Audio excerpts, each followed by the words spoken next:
નમસ્કાર વિદ્યાર્થી મિત્રો, કેમ છો? મજામાં ને? ઓકે, ચાલો આજનો જે ટોપિક છે એ પરીક્ષામાં પૂછવાનો હોય જ ઉપર ભાર મૂકું છું એટલા માટે જે લાસ્ટ લેક્ચરમાં રિકેપ તમને આપવું પડે તો જે મોલેક્યુલર ઓર્બિટલ થિયરી એમો થિયરીની જે બધી ચર્ચા વિચારણા કરેલી હતી, સરસ મજાના પ્રશ્ન હતા, યાદ છે ને? કાંઈ વાંધો નહીં, એમાં જે છેલ્લે સ્કેલ જે હતો એ તૈયાર કરવાનો કીધેલો છે. જો એ આણ્વીય કક્ષકનો શક્તિનો સ્તર તમે યાદ ન રાખો તો પ્રશ્નનો જવાબ નહીં લખી શકાય, એટલે એને માઇન્ડમાં રાખવાનું છે.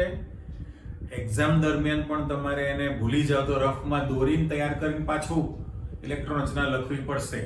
ઓકે, અને જે આપણે પ્રશ્ન શરૂ કરેલા એમાં બંધકારક બીએમઓ અને બંધ પ્રતિકારક એબીએમઓ કક્ષકની જાણકારી મેળવેલી, તફાવત સ્વરૂપેના મુદ્દા પણ તમે જોયેલા હતા, બરાબર? અને છેલ્લે તમારી પાસે આપણે આકૃતિ એવી મૂકેલી હતી કે ભાઈ નોર્મલ ચોથો મુદ્દો સમજાવવા માટે કીધેલું હતું કે ભાઈ બંધકારક આણ્વીય કક્ષક હોય તો એમાં બે પરમાણુના કેન્દ્રના વચ્ચેના ભાગમાં ઇલેક્ટ્રોન મળવાની સંભાવના વધુ રહે છે, ત્યારે બંધ પ્રતિકારકમાં બે કેન્દ્રોના વચ્ચેના ભાગમાં ઇલેક્ટ્રોનની સંભાવના ઓછી નોડલ સમતલ તૈયાર થાય છે.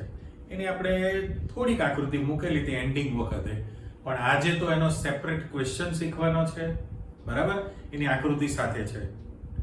આમ તમને ખબર જ છે કે ભાઈ એસ પ્રકારની કક્ષક હોય, 1s1s હોય અથવા 2s2s હોય, બરાબર? તો એ ના સંમિશ્રણથી જે આણ્વીય કક્ષક ઉત્પન્ન થાય એનું જે સંમિશ્રણ છે કેન્દ્રને જોડતી બંધ ધરીની આસપાસ વધુ પ્રમાણમાં હોય, બરાબર? એટલે સિગ્મા આણ્વીય કક્ષક હતી, એટલે 1s1s હોય, 2s2s હોય, સેમ કોપી. યાદ કરો કે 2pz2pz એટલે pz કક્ષકનું સંમિશ્રણ થાય તો પણ સિગ્મા આણ્વીય કક્ષક હતી, પણ py કક્ષક પણ હવે શરૂઆત એના 2 નંબરના ક્વોન્ટમમાંથી થશે, એટલે 2py નું સંમિશ્રણ થાય તો બંધધરીથી દૂર હતું. સેમ કોપી 2px હોય તો પણ બંધધરીથી દૂર છે, તો પાઈ પ્રકારની આણ્વીય કક્ષક ઉત્પન્ન થશે. હવે એમાં એમ પણ ચોખવટ કરેલી હતી કે ભાઈ પ્લસ અને માઇનસ જે મૂકવામાં આવે છે એ જે પરમાણ્વીય કક્ષકનું તરંગ વિધેય વિચારેલું છે એનો કંપ વિસ્તાર કહેવાય, એમ્પ્લિટ્યુડ. એમાં જે પ્લસ અને માઇનસ મૂકીએ છીએ ને વીજભાર સાથે કોઈ લેવા દેવા હોતી નથી, એનો કંપ વિસ્તાર છે. પણ એકચ્યુઅલી ભલે ફિઝિક્સની ભાષામાં કંપ વિસ્તાર કે, પણ આપણે જાણીએ છીએ કે વિરુદ્ધ પ્રકારનો વીજભાર પ્રસ્થાપિત થાય, બરાબર ને? નાના ધોરણમાં તમે વિદ્યુત સ્ફુરણની ઘટના શીખ્યા, મેં પરમાણુ રચના વખતે પણ સમજૂતી આપેલી હતી. શું હતું આપણી પાસે કે તમે કોરાવાળ કાસ્કાથી ઓળો, આમ કાસ્કો ફેરવો પાછું લો તો પાછા ઓટોમેટિક ઊંચા થાય છે. ઓકે, ઓળ્યા પછી બરાબર કાગળિયાના ટુકડા હોય ને તમે નજીક લાવો તો આકર્ષે છે, સ્ટેટિક ચાર્જ કહેવાય ને. તો ઇલેક્ટ્રોન ઋણ વીજભાર ધરાવે છે જ્યારે ડંબેલાકાર કક્ષકમાં ગતિ કરતો હોય, તો કેન્દ્રથી અક્ષ ઉપર જે ગતિ કરે તો એ જે ઉપરના ભાગે જાય ધારો કે, બરાબર, તો ત્યાં ઇલેક્ટ્રોન જ્યારે ઋણ વીજભાર થયો તો સામા પક્ષે એના કરતા વિરુદ્ધ ધન વીજભાર પ્રસ્થાપિત થાય જ સ્ટેટિક ચાર્જ પ્રમાણે. પણ શ્રોડિંજર ભાઈનું નવું નામ તમે સાંભળો છો, આખું નામ છે એનું ઇર્વિન શ્રોડિંજર. તો એને તરંગ સમીકરણ રજૂ કરેલું અને એ તરંગ સમીકરણ પછી આખું વેવ મિકેનિક્સ અસ્તિત્વમાં આવેલું હતું. તો તરંગ મિકેનિક્સ પ્રમાણે એમાં કંપ વિસ્તાર લેવો પડે અને કંપ વિસ્તારમાં પ્લસ અને માઇનસ એની પોતાની નિશાની છે. ઓકે, ચાલો પ્રશ્નમાં સીધા જતા રહો. તો તમારો આજનો જે ક્વેશ્ચન છે પહેલો, કે જેમાં આમ આપણે હાઇડ્રોજનનો જે ચિત્રની સમજૂતી મૂકેલી હતી આણ્વીય કક્ષકમાં, એ અહીંયા જે છે કોપી છે, ફરીવાર રિપીટ થશે અને એ જ ક્વેશ્ચન તમારી પાસે જુઓ પાછળ. હવે અહીંથી જે દુનિયા તમારી પાસે સ્ટાર્ટ થઈ બહુ અગત્યનું, હું એ ગોળ મીંડો મૂકી દઉં છું કે ભાઈ M2 અણુ એટલે પહેલામાં પહેલું દ્વિપરમાણુ અણુ લેવાનો છે. હવે દ્વિપરમાણુ લો તો એમાં બે વસ્તુ, સમકેન્દ્રીય અને વિષમ કેન્દ્રીય પણ આપણે કીધેલું હતું. તો એની અંદર 1 થી 10 તત્વોની ચર્ચા, એટલે H2 અણુ માટેની વિગત છે, એનો આપણી પાસે ચિતાર. એ વખતે ગોળ મીંડો મૂકેલું, ટેક્સ્ટબુક પ્રમાણે ચોરસ પેટી મૂકીએ છીએ, પછી તો લાઇનિંગ મૂકી દઈશ. દરેક વખતે આપણે બોક્સ મૂકતા હોતા નથી. ચલો એટલે સૌથી પહેલું તમારી પાસે અહીંયા જે આપેલું છે 1s કક્ષકનું જ્યારે સંમિશ્રણ થાય તો 1s ની આણ્વીય કક્ષક અને એનું રેખીય સંગઠન કેવી રીતનું થાય, લિનિયર કોમ્બિનેશન, એની સમજૂતી તમારે લેવી છે. હવે આમ ઓફિશિયલી આપણી પાસે H2 અણુ માટે જો તમે ચર્ચા કરો તો જે ચિતાર હતો એ ચિતાર તમારી પાસે આવે. BMO અને ABMO જેટલી પરમાણુ કક્ષકનું સંમિશ્રણ થાય એટલી નવી આણ્વીય કક્ષક ઉત્પન્ન થશે. હવે એના માટે આપણે એવું કહીએ છીએ કે બે શક્યતા લેવાની છે. દાખલા તરીકે આપણે A નંબર મૂકીએ છીએ અને B નંબર મૂકીએ દરેકની અંદર. ઓકે, સેપરેશન માટે મેં તૂટક લાઈન રેડ કલરની આપી દીધી છે. ધારો કે તમારી પાસે આ જે મૂકું છું એ હાઇડ્રોજન પરમાણુની 1s કક્ષક છે, પછી પ્લસ મૂકી દઉં, આ પણ હાઇડ્રોજન પરમાણુની 1s કક્ષક છે. 1s કક્ષક છે એટલે એનું જે આ સેન્ટર છે, કેન્દ્ર છે 1s કક્ષક, અને આનું જ્યારે સંમિશ્રણ થાય તો તમારી પાસે જે આણ્વીય કક્ષક ઉત્પન્ન થવાની છે, આણ્વીય કક્ષક એમાં બંધકારક અને બંધ પ્રતિકારક તરીકે તમારી પાસે આવે. હવે જે પ્લસ નિશાની મૂકીએ છીએ, પ્લસ નિશાની એ માની લો તો અદિશ છે, પણ છતાં જો અહીંયા હું પ્લસ નિશાની મૂકું તો એનો અર્થ એવો થાય કે ભાઈ ઇલેક્ટ્રોનનું મૂવમેન્ટ ઉપર છે, સામે ધન વીજભાર થયો. અહીંયા ઇલેક્ટ્રોનનું મૂવમેન્ટ જે છે ઉપર છે, ધન વીજભાર. આપણે આ આકૃતિમાં સેમ નિશાની રાખવાના છીએ, નિશાનીમાં કોઈ ફેરબદલી કરતા નથી. તો હવે એવું આપણે માની લઈએ કે ભાઈ આ તૂટક લાઈન જે મૂકેલી છે એ 1s કક્ષકની શક્તિનો સ્તર છે. ઓકે, તો એમાંથી જે આણ્વીય કક્ષક ઉત્પન્ન થવાની છે, એક કક્ષકની શક્તિ, એક જે આણ્વીય કક્ષક બને BMO, એની શક્તિ મૂળ પરમાણ્વીય કક્ષકની શક્તિ કરતા ઓછી હોય અને એકની શક્તિ એના કરતા વધી જાય, ABMO જે આપણે બોલીએ છીએ. એટલે અહીંયા આગળ જે 1s અને 1s નું જે સંમિશ્રણ થયેલું છે, જો એમાંથી આણ્વીય કક્ષક ઉત્પન્ન થાય તો પરિસ્થિતિ કેવી થવાની છે કે ધારો કે અહીંયા આગળ હું વચ્ચે તૂટક લાઈન પછી મૂકું છું. આમ એક્ચ્યુઅલી તો એ તમારી પાસે ગોળ જ છે આણ્વીય કક્ષક, પણ આપણે આમ D બનાવી દઈએ, પ્રતિબિંબનો D છે, અને અહીંયા જે મૂકવામાં આવશે એ તમારી પાસે સીધું ગોળ બિંદુ જ છે. ઓકે, આકૃતિમાં ફરક શું છે? તો પહેલી આપણે જે બંધકારક અને બંધ પ્રતિકારકની જે ચર્ચા કરી છે, તો આને હું નીચે નામ આપી દઉં, ભાઈ આ બંધકારક આણ્વીય કક્ષક BMO બની, બરાબર. તો એની સાપેક્ષમાં આની ઊર્જા વધુ છે એટલે ABMO તમે લખશો અહીંયા આગળ નંબર 1. બીજું કે અહીંયા આગળ જે સંમિશ્રણ થવાનું હોય આ પરમાણુનું કેન્દ્ર છે, પણ કેન્દ્રમાંથી જ્યારે પ્લસ નું સંમિશ્રણ થાય, પ્લસ એટલે આ કક્ષક જ્યારે સંમિશ્રણ પામે ત્યારે બંનેના પ્લસ નું કોમ્બિનેશન છે અને ઉપર તમારી પાસે માઈનસ હોય. અત્યારે આપણે અદિશમાં માઈનસ લખતા નથી. ઓકે, સદિશ હોય તો માઈનસ આપણે લખવાના. તો આ જે તૈયાર થયેલું છે એટલે આકૃતિમાં મારે માત્ર ને માત્ર અહીં ફરીવાર આકૃતિ નથી મૂકવાની, આ પ્લસ છે, બરાબર, અને આ આપણી નિશાની છે. પણ તમે જાણો છો કે જો વચ્ચે પ્લસ મૂકવામાં આવે તો બંધકારક આણ્વીય કક્ષક બનવાની છે જે BMO હતી, પણ જો તમે વચ્ચે માઈનસ મૂકશો તો એ તમારી પાસે કઈ બનવાની છે? બંધ પ્રતિકારક આણ્વીય કક્ષક બને. રાઈટ? એટલે અત્યારે જે 1s કક્ષકનો જે શક્તિ સ્તર હતો એના કરતા આની શક્તિ ઓછી છે અને પેલી શક્તિ કેવી છે? વધુ છે.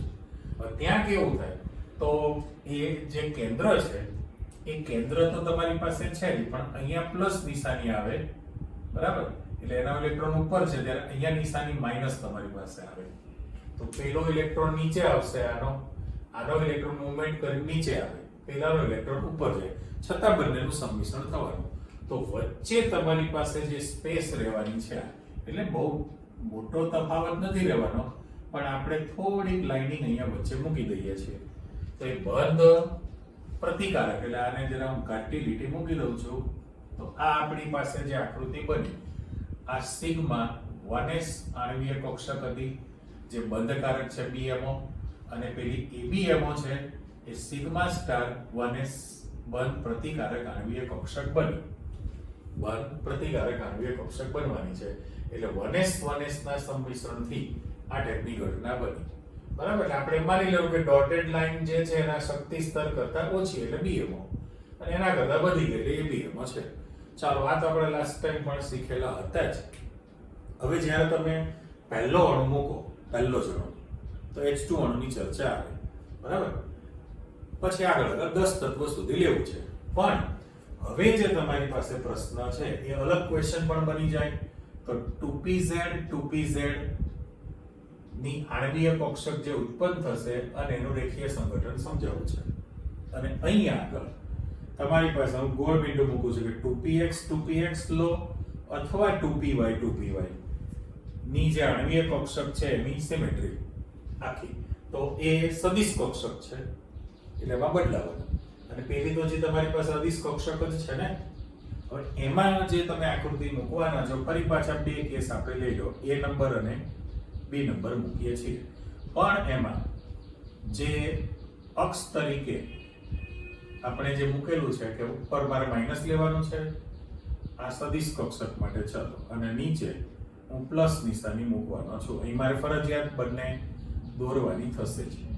ઓકે, અને એમાંથી જે તમારી પાસે નવી કક્ષક જે બનવાની છે સંમિશ્રણથી એની ચર્ચા. તો પહેલામાં પહેલું કે આની અંદર આપણે બ્લેક પેન મૂકીએ છીએ.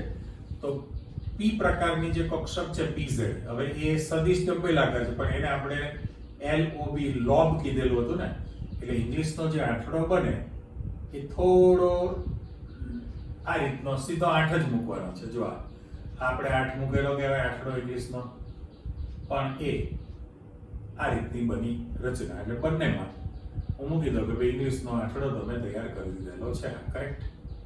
પણ હવે તમે જ્યારે નિશાની મૂકો, જ્યારે નિશાની મૂકવામાં આવે તો આ પહેલો પરમાણુ છે, પહેલા નંબરનો પરમાણુ.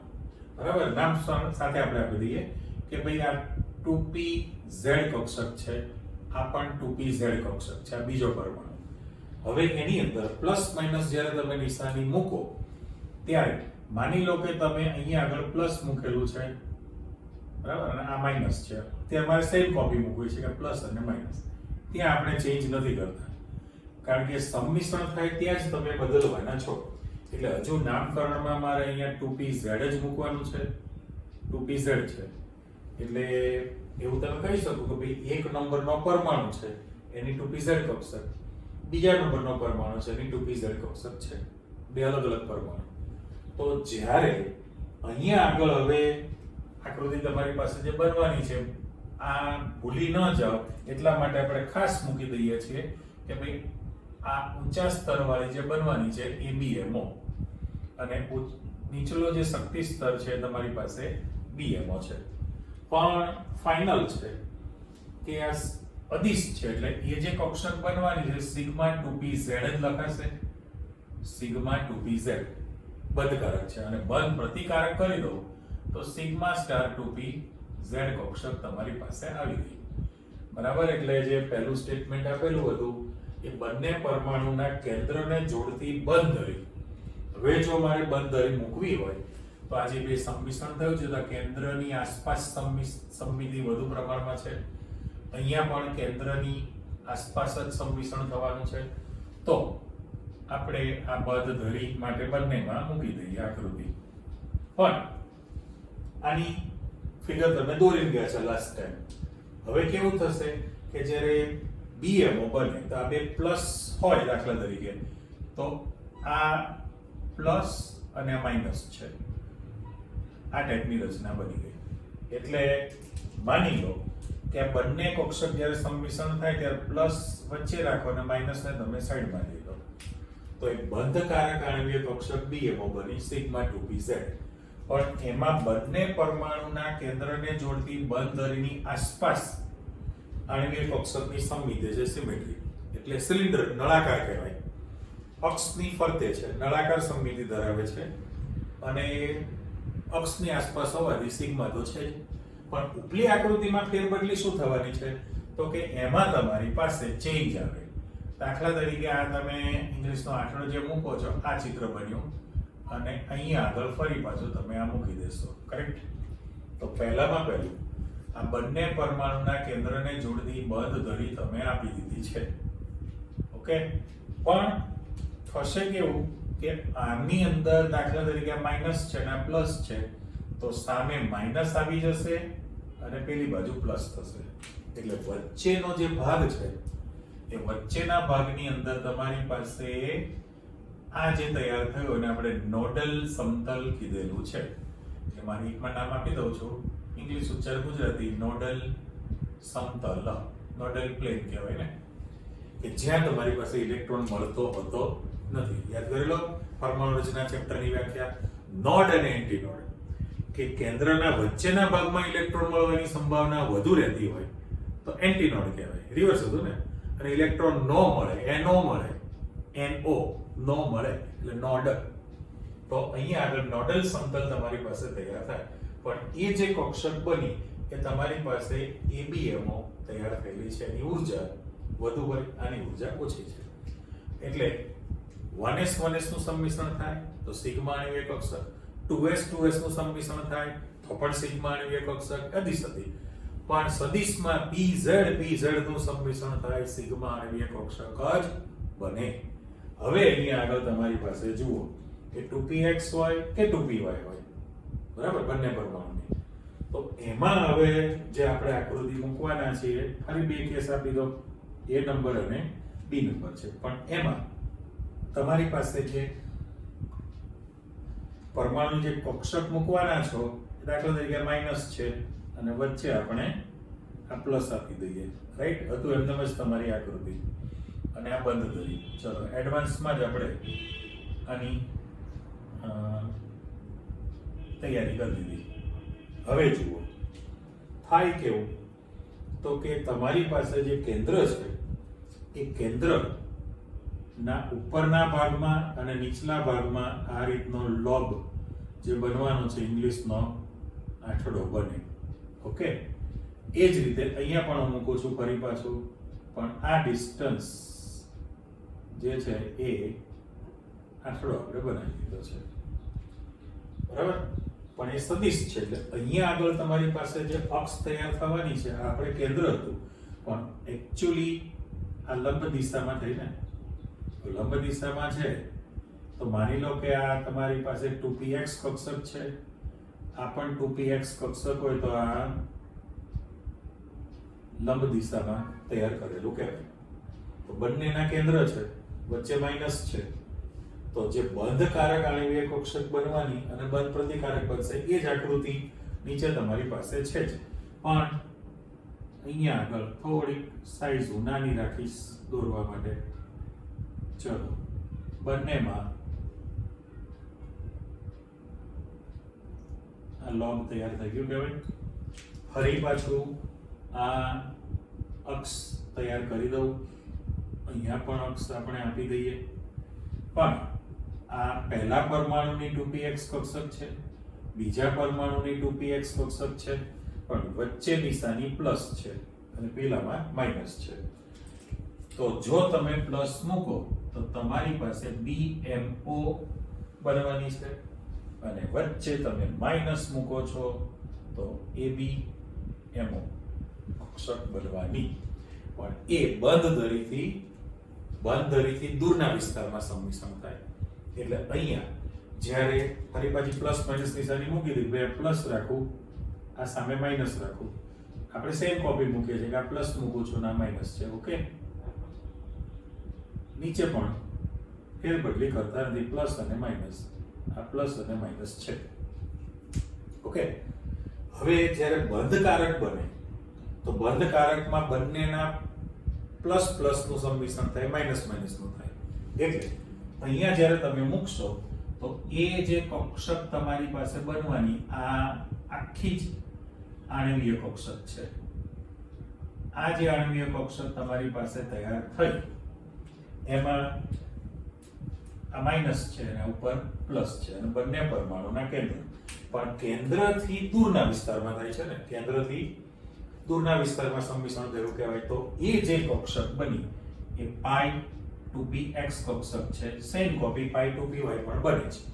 અને અહીંયા જે તમે મૂકવાના છો એ પાઈ સ્ટાર 2px મૂકવાના છો. હવે પાઈ સ્ટાર 2px જે છે એ બંધ પ્રતિકારક છે. તો બંધ પ્રતિકારકની અંદર કેવું થાય, તો જે p પ્રકારની જે કક્ષક તમે મૂકેલી છે એમાં વચ્ચે સમતલ રહી જશે, એટલે એમાં આ ટાઈપનું બનવાનું છે. આ એક કક્ષક અને આ તમારી પાસે ફરી પછી આ બીજી કક્ષકનું બંધારણ થયું, પણ વચ્ચે તમારી પાસે ખાલી સ્પેસ રહે બે કેન્દ્રની વચ્ચેના ભાગમાં, જેને તમે નોડલ સમતલ કહેલું છે.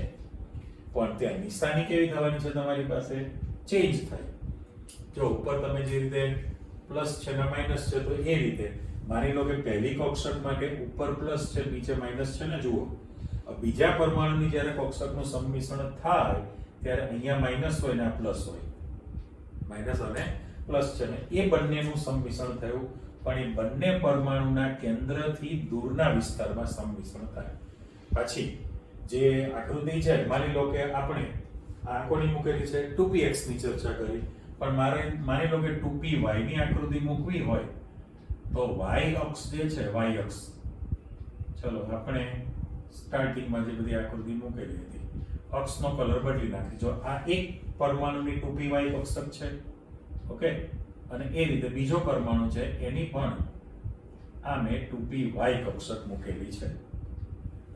ખાસ મેં ડંબેલ આકાર મૂકેલો છે અત્યારે, જેના કારણે તમે આકૃતિમાં સમજી શકો.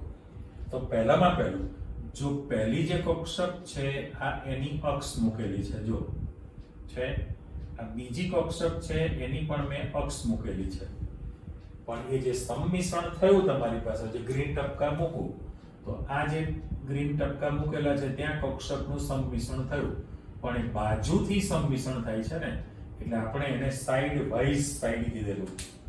અને અદિશ કક્ષક હતી અદિશ, તો એમાં છેડો કહેવાય ને, એન્ડ વાઇઝ એન્ડ હતું આગલા પ્રશ્નોમાં, બરાબર. અને આ સાઈડ વાઇઝ સાઈડ છે, પણ એ બંને પરમાણુનું જે કેન્દ્ર છે એ કેન્દ્રથી તો દૂરના વિસ્તારમાં સંમિશ્રણ થયું ને, ઇલેક્ટ્રોન મળવાની સંભાવના પણ દૂર તરફ રહેશે, કેન્દ્રની નજીક ઓછી રહેવાની છે. એટલે આ જે છે એ 2py એ રીતે અહીંયા આગળ જે આણ્વીય કક્ષક બનેલી છે એ આ પ્રકારની આકૃતિ બને. એટલે આખો તમારી પાસે સ્વતંત્ર પ્રશ્ન પૂછે તો અદિશ માટેની ચર્ચા થઈ, સદિશ માટે થઈ. સાથે એક જે જાણકારી આપણે આપીએ કે દાખલા તરીકે આ જે કક્ષક છે કઈ સિગ્મા 2pz, એ સિગ્મા 2pz કક્ષકનું તમે 180 ડિગ્રીએ પરિભ્રમણ કરો, અને અહીંયા પણ આ જે કક્ષક છે એનું પણ તમે દાખલા તરીકે 180 ડિગ્રીએ પરિભ્રમણ કરશો, તો એમાં પ્લસ અને માઇનસના ચિહ્નોમાં ફેરબદલી એકમાં થશે, એકમાં નહીં થાય. માની લો કે આ જે ચિત્ર છે તમારી પાસે BMO માટે, બરાબર, એટલે એ એક્ચ્યુઅલી કેવું છે તમારી પાસે, દાખલા તરીકે આ પેન છે, તો આ જે ઢાંકણ છે એની પિન ક્લિપ તમારી સાઈડ છે, બરાબર, અને આને હું હવે 180 એ પરિભ્રમણ કરું 180 તો ક્લિપ મારી બાજુ આવી જશે, બરાબર. અને એના બદલે એટલે એ તો કોપી છે, દાખલા તરીકે મારી પાસે આ ક્લિપ છે અને હું તમારી સાઈડે ફેરું તો 180 ડિગ્રીએ પરિભ્રમણ થયું કહેવાય, 180 ડિગ્રીએ પરિભ્રમણ થયું, પણ એના પ્લસ અને માઇનસના ચિહ્નો બદલાતા નથી. કેમ? તો કે નળાકાર સિમેટ્રી ધરાવે છે, નળાકાર સમમિતિ. ત્યારે અહીંયા આગળ કેવું થવાનું છે કે જો તમે 180 એ પરિભ્રમણ કરો, જોઈ લો કે થંબ નીચેની તરફ છે, હું 180 એ પરિભ્રમણ કરું તો થંબ ઉપર આવી ગયો ને, બરાબર. આ ઇન્ટરચેન્જ થયું, પ્લસ માઇનસના ચિહ્નો બદલાઈ જશે, એની સિમેટ્રી જુદી છે. એટલે ટૂંકમાં આપણે સમજી લીધું કે કઈ કક્ષકના સંમિશ્રણથી આણ્વીય કક્ષક કયા પ્રકારની ઉત્પન્ન થશે. રેડી? ચાલો હવે એમાં આગળ વધો. નવો પ્રશ્ન તમારી પાસે, બંધ ક્રમાંક એટલે શું, જેને બોન્ડ ઓર્ડર કહેવાય, અને એનું મહત્વ જણાવો. એ દરેક પ્રશ્નમાં તમારે બંધ ક્રમાંકની ગણતરી કરવાની છે. આમ તો ચેપ્ટરની શરૂઆતમાં યાદ કરો, બંધ કોણ, બંધ લંબાઈ, પરમાણ્વીય ત્રિજ્યા અને એ વખતે બંધ ક્રમાંક પણ આવેલો.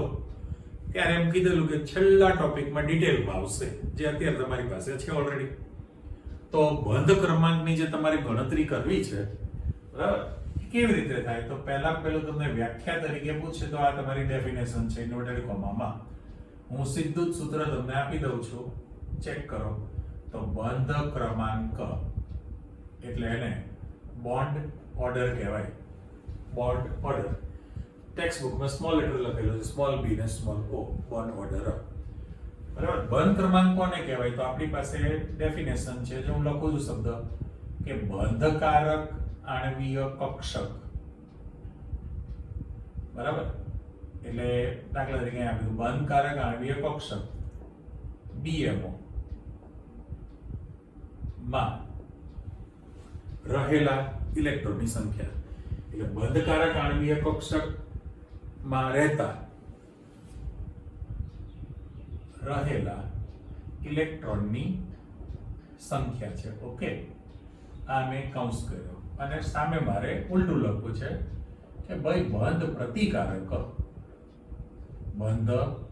પ્રતિકારક આણ્વીય કક્ષક એટલે મારે ABMO શોર્ટ ફોર્મ લખાશે માં રહેલા કુલ ઇલેક્ટ્રોનની સંખ્યા છે.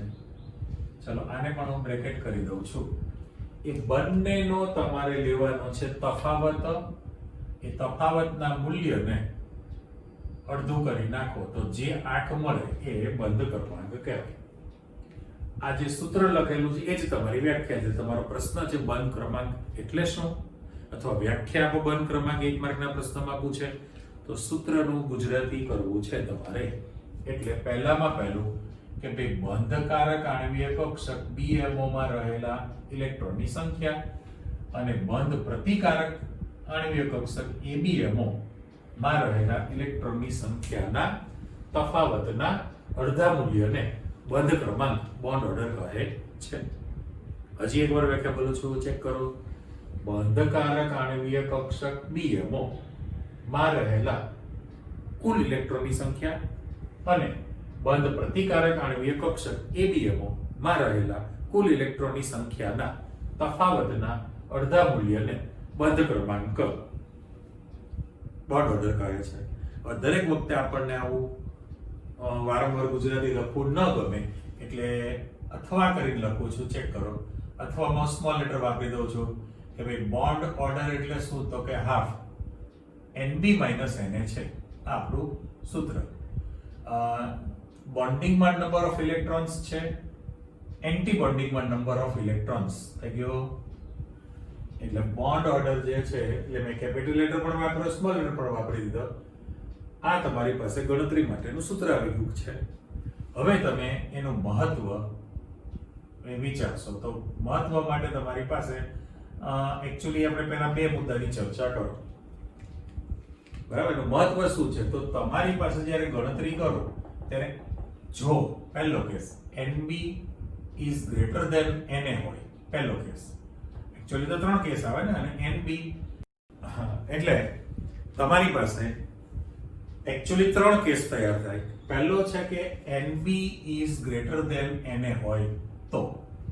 બીજો કેસ છે કે NB is less than NA હોય તો.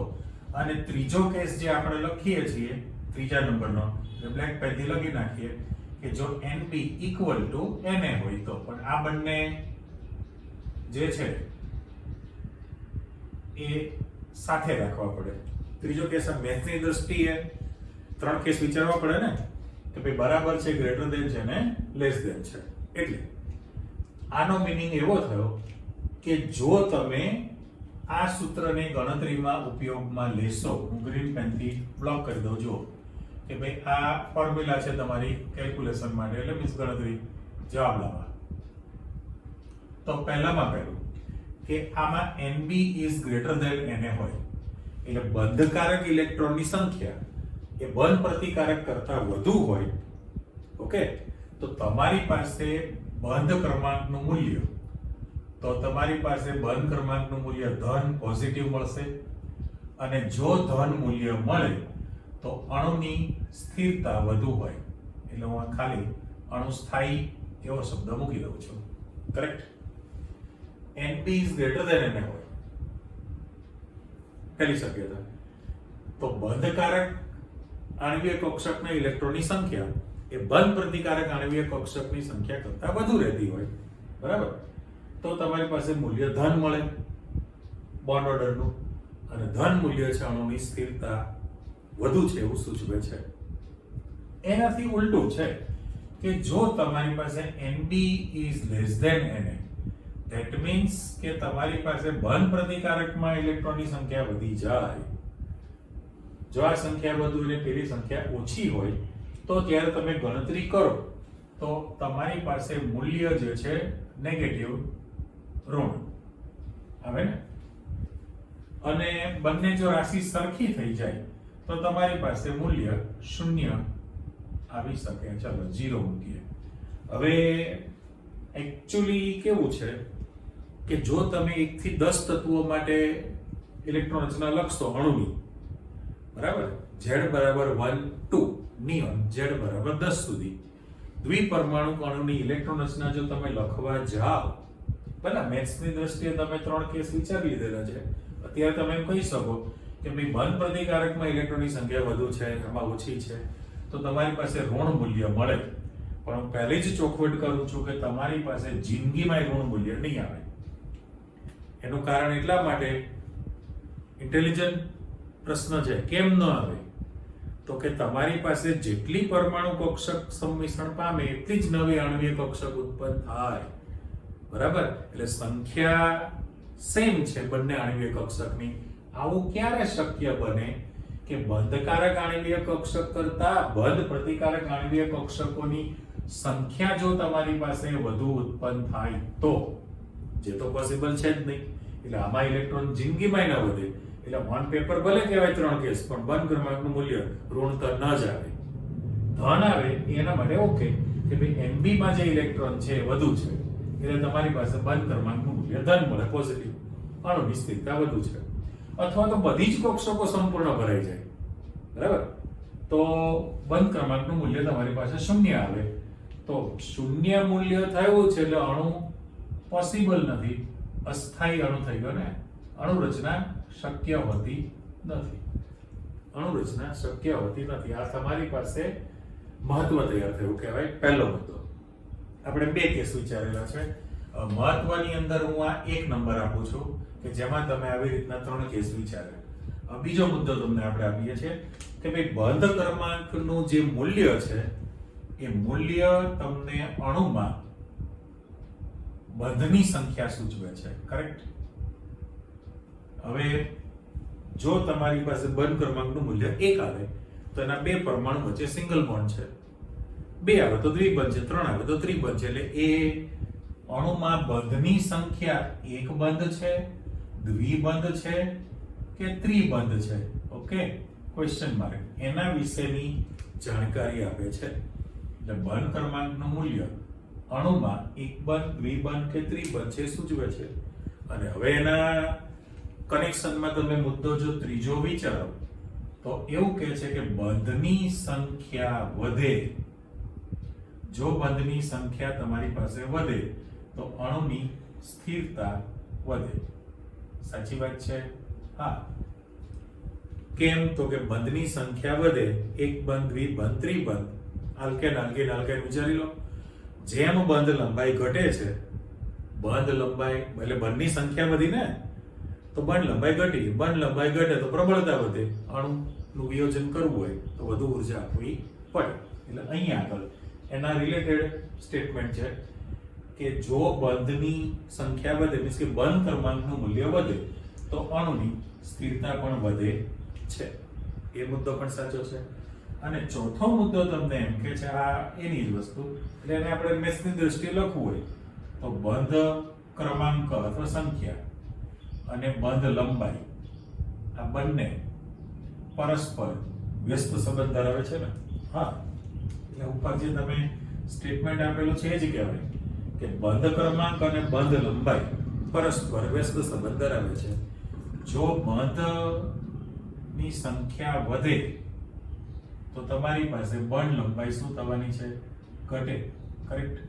પહેલા જ કીધું તમને કે ભાઈ બંધ ક્રમાંક વધે તો બંધ લંબાઈ તમારી પાસે ઘટે છે. C' એકલ બંધ 154 pm, C double bond C દ્વિબંધ 134 pm, C triple bond C 120 pm છે. એટલે બંધની સંખ્યા વધીને બંધ ક્રમાંક પણ વધ્યો છે, પણ લંબાઈ ઘટી, પરસ્પર વ્યસ્ત સંબંધ છે. અને જો બંધ સંખ્યા વધતી હોય, હા, જો બંધની સંખ્યા વધે છે તો એના કારણે સ્થિરતા વધી ગઈ. તો સામા પક્ષે તમે એવું ના કહી શકો કે ભાઈ બંધની સંખ્યા વધવાને કારણે બંધ એન્થાલ્પીનું મૂલ્ય પણ વધશે. એટલે બંધને તોડવા માટે ખર્ચાતી ઉર્જા અથવા તો અણુનું વિયોજન કરીને પરમાણુને મુક્ત કરવા માટે જરૂરી ઉર્જા, જેને તમે બંધ એન્થાલ્પી કહો છો ને, એટલે બંધ એન્થાલ્પીનું મૂલ્ય શું થવાનું છે? વધે છે. એકબીજાના રિલેશનમાં જ વાક્ય છે, એક પણ વાક્ય ગોખવાનું હોતું નથી. અને હવે તમારી પાસે ફરી પાછો આવી ગયો ચુંબકીય ગુણ.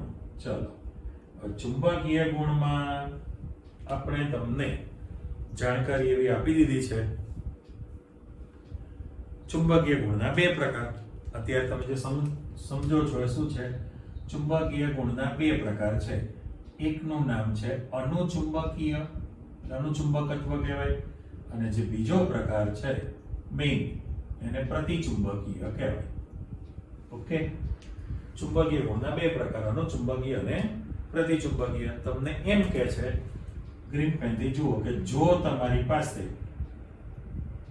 અણુ, પરમાણુ અથવા તો આયન, ત્રણ કેસ હોય ને આપણી પાસે દુનિયામાં. જો પદાર્થના અણુ, પરમાણુ કે આયન ની ઇલેક્ટ્રોન રચનામાં બંનેમાં છગડીયો કૌંસ કરી દઈએ. જો એની ઇલેક્ટ્રોન રચના છે એમાં અયુગ્મિત ઇલેક્ટ્રોન હોય, અ શબ્દ, બરાબર, અયુગ્મિત ઇલેક્ટ્રોન હોય તો એનો ગુણધર્મ છે અનુચુંબકીય હોય, અ. પણ જો બધા જ ઇલેક્ટ્રોન યુગ્મિત હોય, એટલે આમાં શબ્દ મૂકી દો કે યુગ્મિત ઇલેક્ટ્રોન છે, તો એ ગુણધર્મ એનો કેવો થવાનો છે? પ્રતિચુંબકીય થાય. એટલે આપણે જે અણુની ઇલેક્ટ્રોન રચના લખીએ, આણ્વીય ઇલેક્ટ્રોન રચના શબ્દ, તો એમાં બધા જ ડબલ ઇલેક્ટ્રોન, ડબલિંગ યુગ્મિત હોય, પેરમાં હોય, તો એ પ્રતિચુંબકીય બને. પણ જો આણ્વીય કક્ષકમાં અયુગ્મિત ઇલેક્ટ્રોન હોય, સિંગલ, તો એ અનુચુંબકીય ગુણધર્મ ધરાવશે. કરેક્ટ? એટલે ચુંબકીય ગુણ પણ તમારે માહિતીમાં, લખાણમાં આપવો પડે છે. એટલે ફરી તમે ચેક કરો, આખો જે ક્વેશ્ચન આવી ગયો તમારી પાસે કે બંધ ક્રમાંક એટલે શું, એનું મહત્વ જણાવો. તો આપણે પહેલી તો સૂત્ર પ્રમાણે વ્યાખ્યા આપી દીધેલી છે. ત્યાર પછી ચોખવટ કરી કે મહત્વમાં બે મુદ્દા, કે બંધકારકમાં ઇલેક્ટ્રોનની સંખ્યા બંધ પ્રતિકારક કરતા વધુ હોય તો બંધ ક્રમાંકનું મૂલ્ય ધન મળશે, જે અણુની વધુ સ્થિરતા છે એવું સૂચવે છે, સ્થાયિત્વ વધુ છે. પણ જો તમારી પાસે, આને ખાસ વિચારવાનું છે, હા, અત્યારે બરાબર છે કે NB લેસ ધેન NA, એટલે બંધ પ્રતિકારકમાં સંખ્યા વધુ હોય, પણ મેં ચોખવટ કરી કારણ કે જેટલી કક્ષક જેટલી નવી ઉત્પન્ન થાય એટલે બધી જ ભરાઈ જાય, તો NB ઇક્વલ ટુ NA થાય, મૂલ્ય શૂન્ય બને, અણુ રચાવાની શક્યતા 0 થઈ ગઈ, એટલે અણુ અસ્થાયી છે. પણ એને ઋણ મૂલ્ય થાય ઓન પેપર તો પણ અસ્થાયી છે. પણ હવે આપણે ચોખવટ કરી કે બંધ ક્રમાંકનું મૂલ્ય એ અણુમાં પરમાણુ વચ્ચે કેટલા બંધ છે એની સંખ્યા સૂચવે છે, એક બંધ છે, દ્વિબંધ છે કે ત્રિબંધ છે, એની જાણકારી આપે. બરાબર? દાખલા તરીકે H2 છે તો H' સિંગલ બોન્ડ જ બનશે. અત્યારે પણ ચેપ્ટરની શરૂઆતમાં તમે લુઈસ ચોકડી ડોટ બંધારણ મૂકેલા, પહેલો જ પ્રશ્ન તો એમાં પણ મૂકેલા હતા. ઓક્સિજનના બે પરમાણુ, O ડબલ બોન્ડ હોય, દ્વિબંધ આવે, N ટ્રિપલ બોન્ડ, N ત્રિબંધ આવે, એટલે બંધની સંખ્યા. પણ હવે એના રિલેશનમાં ત્રીજો મુદ્દો જુઓ કે ભાઈ જેમ બંધ ક્રમાંક વધે, મીન્સ કે બંધની સંખ્યા વધી, તો અણુની સ્થિરતા વધી જાય, સ્થિરતા વધશે, O2 કરતા N2 વધુ સ્થાયી છે, પ્રશ્ન બની ગયો. અને બંધ ક્રમાંક અથવા બંધ સંખ્યા અને બંધ લંબાઈ પરસ્પર વ્યસ્ત સંબંધ ધરાવે છે. જેમ બંધની સંખ્યા વધે એમ બંધ લંબાઈ ઘટશે, અને એના કારણે બંધ ક્રમાંક વધવાને કારણે બંધ એન્થાલ્પીનું મૂલ્ય પણ વધે છે. એટલે અંદર અંદર તમારું સીધી બાઈનો ડાબો કાન પકડવાનો છે ઉલટેથી. એટલે કહેવત છે ગુજરાતીની, મેં તમને કહી એ રીતે, આમાં રમણીય છે. અને હવે વાત આવી ચુંબકીય ગુણ. તો ચુંબકત્વ જે છે અણુનું એ નક્કી શેના પર થાય? ઇલેક્ટ્રોન રચના પ્રમાણે. જો તમે આણ્વીય ઇલેક્ટ્રોન રચનામાં બધા જ યુગ્મિત ઇલેક્ટ્રોન હોય ડબલ, બરાબર, તો એ પ્રતિચુંબકીય ગુણધર્મ ધરાવે. પ્રતિચુંબકીય હોય એટલે બહારના ચુંબકીય ક્ષેત્રને અપાકર્ષે એક, અને જો અયુગ્મિત ઇલેક્ટ્રોનની હાજરી હોય તો અનુચુંબકીય બનશે, પણ એ બાહ્ય ચુંબકીય ક્ષેત્ર પ્રત્યે આકર્ષણ ધરાવે છે. કરેક્ટ? એટલે એ બંધ ક્રમાંકની માહિતી આવે. હવે આપણી પાસે પ્રશ્ન જે નવો શરૂ થાય છે એમાંનો એક ટુકડો આપણે ભણવાના જ છીએ. પ્રશ્ન જુઓ, બધા સ્વતંત્ર છે પણ આ પૂછવાનો હોય જ. મેં લખું છે M2 અણુની ઇલેક્ટ્રોન રચના. ક્વેશ્ચન તમે ક્લિયર કરો. M2 અણુની ઇલેક્ટ્રોન રચના લખીને એનો બંધ ક્રમાંક ગણો અને ચુંબકીય ગુણ લખો. આપણે એક અણુ તો શીખવો જ પડે. નેક્સ્ટ લેક્ચરમાં તમે બધા ડિટેલમાં વધારે શીખશો બધા જ એમાં. એટલે M2 અણુ લખેલો છે તો એમાં મારે ચોખવટ કરવી છે તમારી પાસે કે હાઇડ્રોજન 1 થી શરૂ કરીને નિયોન 10 સુધીના જે તત્વો છે એના સમકેન્દ્રીય અણુઓ છે. સમકેન્દ્રીય અણુ. સમકેન્દ્રીય અણુ લેશો એટલે પહેલું જ તમારી પાસે ઉદાહરણ આવી ગયું H2 અણુ આવશે ને. H2 અણુ, He2 અણુ, બરાબર, એ બધો Li2, Be2, B2, C2, N2, O2, F2, Ne2 બધા બોલી ગયો. પણ પેલો સ્કેલ યાદ રાખવો પડશે. સ્કેલમાં તમારી પાસે અપવાદ O2 ને F2 માં તમારી પાસે બદલાશે. બાકી બધામાં આંખો બંધ કરીને સેમ દોરવાનું પૂછે તો. ચોપડી પર તો છે જ નહીં, એને ચિતાર કહેવાય, બરાબર. આપણે બોર્ડ પર દોરીને સમજૂતી મૂકવાના છીએ. પણ પહેલો જે લખેલો છે H2 અણુ, એના માટે તમે ચેક કરો.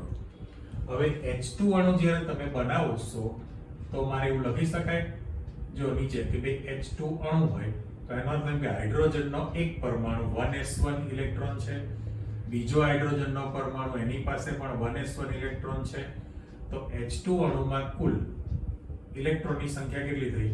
કુલ તમારી પાસે 2 ઇલેક્ટ્રોન તૈયાર થયા, બરાબર. કુલ 2 ઇલેક્ટ્રોન છે. હવે જે ચિતાર હતો લાસ્ટ ટાઈમ આપણે જે દોરેલો નીચે આકૃતિમાં જાઓ, અત્યારે ચોરસ પેટી મૂકી છે ને. હવે અહીંયા આગળ નામ ચેક કરો. પરમાણુ શબ્દ મૂકેલો છે તો મારા હાઇડ્રોજન પરમાણુ છે, એની પરમાણ્વીય કક્ષક છે. પરમાણ્વીય કક્ષક તમારી પાસે 1s છે, એમાં એક જ ઇલેક્ટ્રોન છે રેડ કલરનો. સામે પણ અત્યારે તો મેં પરમાણુ જ મૂકેલું છે, એની પર પરમાણ્વીય કક્ષક છે, ત્યાં પણ 1s જ લખીએ છે. 1s1 એક ઇલેક્ટ્રોન. ચાલો અહીં મારો નીકળો આપી દો. પણ તમે જાણો છો કે એનું સ્પિન વિરુદ્ધ દિશામાં જોઈએ. સ્પિન ભ્રમણ વિરુદ્ધ દિશામાં તો જ થાય. છતાં ચોપડીમાં શું લખે કે બંને એક જ સરખા દોરેલા, જે ખરેખર ના હોય, કારણ કે સંમિશ્રણ અલગ પ્રકારનું થાય. આ 1s નો શક્તિ સ્તર છે ને. હવે એમાંથી જ્યારે સંમિશ્રણ થાય 1s નું, તો તમારી પાસે 2 આણ્વીય કક્ષક ઉત્પન્ન થવાની છે ને. આ જે બની છે અમુક પ્રમાણુ આકૃતિ મૂકો છો થોડી. ચલો, આ જે બનેલી છે અને એ જ રીતે અહીંયા આગળ આમ લાઇનિંગ મેં આપી દીધી. ઓકે, ટેક્સ્ટ બુક પ્રમાણે મેં ડિઝાઇન તૈયાર કરી છે. નામકરણ કરતા જાઓ. તો સૌથી પહેલું આ જે બની છે એ ઓછા ઉર્જાવાળી PMO છે, પણ એનું નામ છે સિગ્મા 1s છે. અને વધુ ઉર્જા ધરાવતી જે કક્ષક આણ્વીય બની એ BMO છે, અને એનું નામ છે સિગ્મા સ્ટાર 1s છે ને. Sigma 1s, sigma star 1s છે. આપણે લાસ્ટ લેક્ચરમાં શીખી લીધું છે કે જૂનું મકાન ખાલી કરો, નવામાં રહેવા જવું છે. તો પહેલા તો જેટલી પરમાણુ કક્ષકનું સંમિશ્રણ થયું એટલી આણ્વીય કક્ષક બની. આઉપાઉ-પાઉલી-હુંડ નિયમ અનુસાર 2 ઇલેક્ટ્રોન છે ને બંને ઇલેક્ટ્રોન તમે ક્યાં મૂકવાના છો? BMO પહેલા ભરાશે.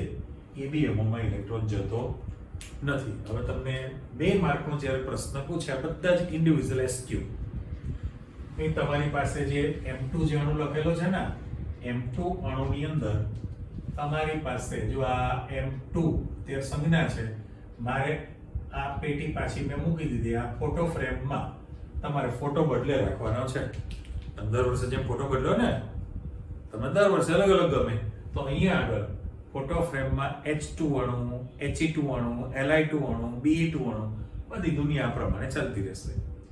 તો એ તમે ચિત્ર દોરીને નક્કી કરી લીધું. અહીંયા મારે આની જે ઇલેક્ટ્રોન રચના લખવાની છે, કોની? H2 અણુનું ઇલેક્ટ્રોન બંધારણ અથવા ઇલેક્ટ્રોન રચના શબ્દ. પછી તમે ગણવાના છો બંધ ક્રમાંક.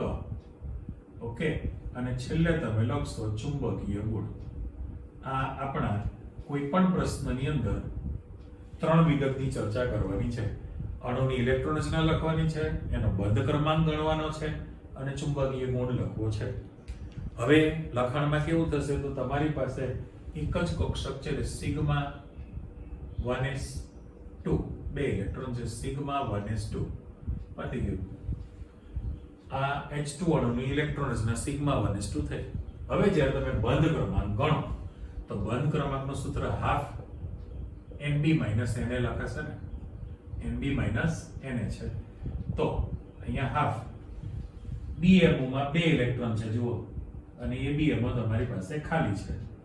તો જો અહીંયા ઇલેક્ટ્રોનની સંખ્યા 2 - 0 કરું એટલે તમારી પાસે જવાબ કેટલો આવ્યો? એકડો આવે.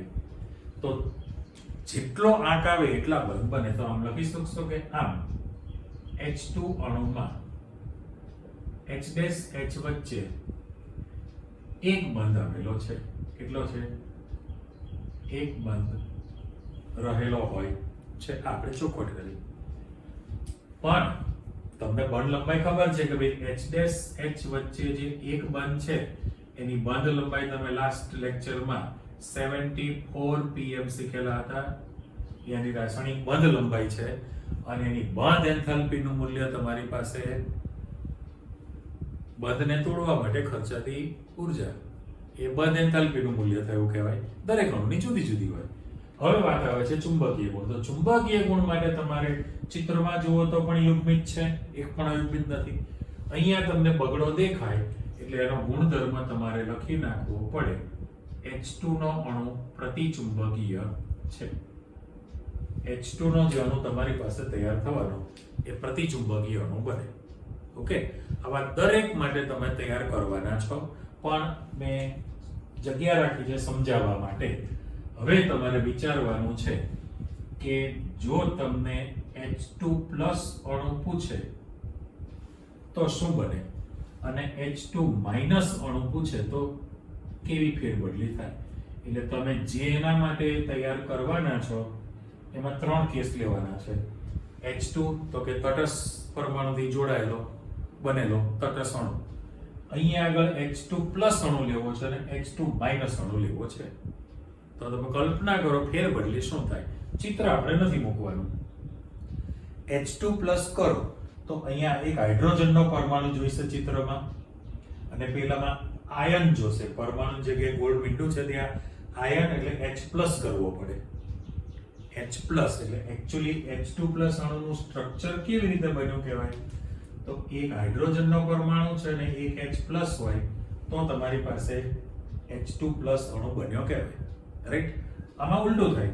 એક હાઇડ્રોજનનો તટસ્થ પરમાણુ છે અને H- કરું, બરાબર, તો તમારી પાસે H2- અણુ બન્યો કહેવાય.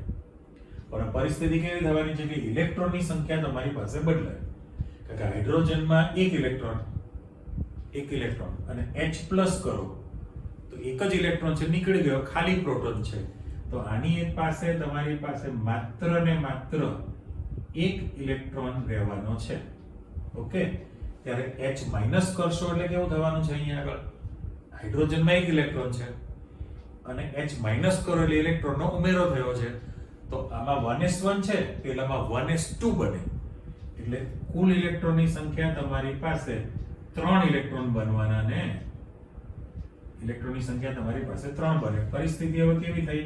આમાં ચેક કરતા જાઓ કે જ્યારે તમે H2+ અણુ લેવાના છો, H2+, તો કુલ ઇલેક્ટ્રોનની સંખ્યા એક જ છે. એટલે અહીંયા જે ઇલેક્ટ્રોન રચના તમે લખવાના નીચલામાં ચેક કરો તો માત્ર σ1s1 થશે. σ1s1 એટલે મૂકીએ, અહીંયા જગ્યા છે જ આપણી પાસે કે ભાઈ સિગ્મા ચેક કરો કે ભાઈ σ1s1 એક જ ઇલેક્ટ્રોન બને. H2 અણુમાં σ1s2 છે ને, આમાં σ1s1 થાય. પણ જો આ બને તો એનો ગુણધર્મ કેવો થઈ જશે? અનુચુંબકીય બને ને. ગુણધર્મ એનો અનુચુંબકીય તમે ઓન પેપર લખી શકો, પણ જ્યારે બંધ ક્રમાંક ગણવા જાઓ તો અહીંયા હાફ એક જ ઇલેક્ટ્રોન, તો બંધ ક્રમાંકનું મૂલ્ય તમારી પાસે 0.5 આવે, જે અશક્ય છે ને. 0.5 અડધો બંધ છે, જે અશક્ય છે. અડધો બંધ શક્ય હોતો નથી.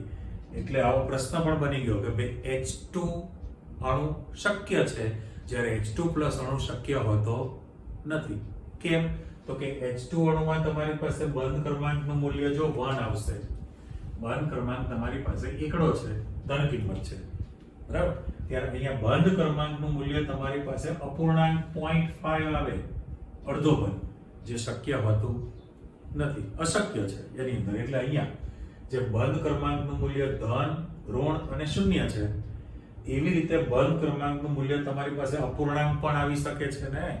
પણ અપૂર્ણાંક બંધની અંદર 0.5 અશક્ય છે. ચલો હજુ એક વધ્યું કે ભાઈ H2 માઇનસ માટે શું કરવાના? તો H2 માઇનસ નું જે ચિત્ર મૂકશો તો હાઇડ્રોજનનો તટસ્થ 1s1, અહીંયા આયન લખશો, આયન શબ્દ H માઇનસ છે, 1s2, 2 ઇલેક્ટ્રોન લખશો, 2 આમાં ગોઠવાઈ ગયા, એક ઉપર જશે, 3 ઇલેક્ટ્રોન થયા. કુલ કેટલા થયા? 3. એટલે મારે 3 ઇલેક્ટ્રોન સુધી આવી ગયેલું છે. પણ જે ઇલેક્ટ્રોન રચના તમે લખવાના છો એ સિગ્મા 1s માં ઓલરેડી 2 છે, અને સિગ્મા સ્ટાર 1s ની અંદર એક ઇલેક્ટ્રોન જશે, બરાબર? સિગ્મા સ્ટાર 1s માં એક ઇલેક્ટ્રોન. એટલે અહીં તમે ગણતરી મૂકો તો 2 માઇનસ 1, 2 માઇનસ 1 એટલે 1 અને ભાગ્યા 2, એટલે પાછું હતું એકદમ શું થઈ ગયું કહેવાય?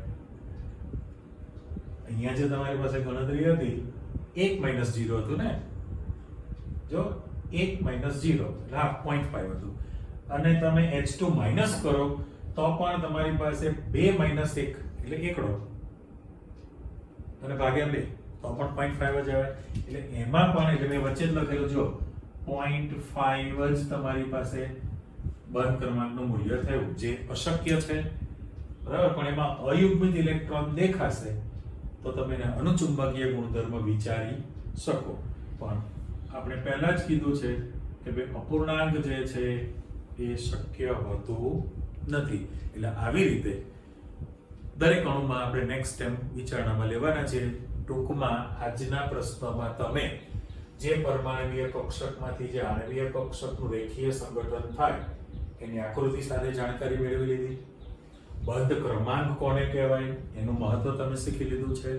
અને આપણે શુભ શરૂઆત કરી દીધી કે ભાઈ M2 અણુ માટે હાઇડ્રોજનથી શરૂ કરીને નિયોન સુધીના, આ ઉપર માઇનસ નથી હો ભાઈ, એટલે જો મેં લાઇનિંગ કાઢી નાખી, H બરાબર 1 થી નિયોન 10 સુધીના બધા જ દ્વિપરમાણુ અણુની ઇલેક્ટ્રોન રચના, બંધ ક્રમાંક, ચુંબકીય ગુણની જાણકારી આપવાની.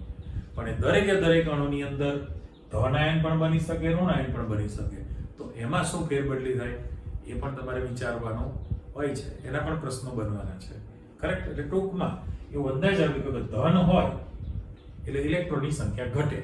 જો ઓરિજિનલમાં કેટલા 2 ઇલેક્ટ્રોન હતા ને, એટલે H પ્લસ કરું તો 1 ઇલેક્ટ્રોન ઓછો છે એટલે ઘટી સંખ્યા.